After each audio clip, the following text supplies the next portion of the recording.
You are in Vegas. My flight is still on its way there. You've talked to a few people close to the organization. What have those conversations been like? And who did you talk to? Well, If you I had could a chance divulge. to.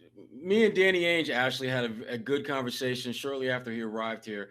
And the one thing that I found really interesting was that he made it clear that all the decisions that we're seeing being made now are Brad Stevens and his staff's decisions. But Danny has made himself available as a sounding board, and they're taking advantage of that. Him and Brad have had lots of communication this summer.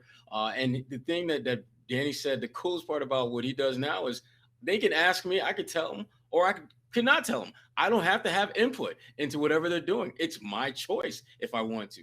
And he would, at this point, he just wants to give them someone who they can bounce things off of, and he can just give them some advice that he learned along the way. And then ultimately, they have to decide whether to use what he's giving them advice about or just discard it.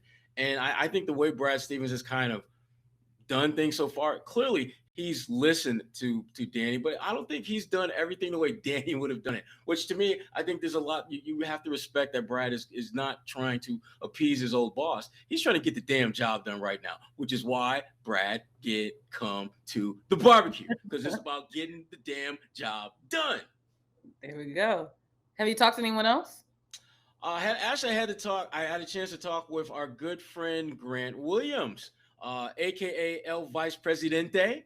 Yeah, He master kid. recently elected to the NBA Players Association Executive Board, a board that consists of 9 members. Him and Jalen are the only 2 teammates that are on the board, so says a lot about their leadership. But the big thing that I wanted to find out about Grant, and I think it's the biggest question that Celtics fans were curious about, is why the hell aren't you playing on this damn summer league team?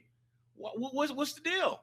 And he explained to me that basically his exit meeting with Brad Stevens, he was given a choice. And Brad's basically the way Grant explained it to me was there wasn't this pressing need for him to play because in his time in the Celtics, he's already played 123 games. So Yeah. it wasn't as if he was hurt. And he said if he had been hurt or he hadn't played as many games, then he probably would have been on the team and he probably would have wanted to play.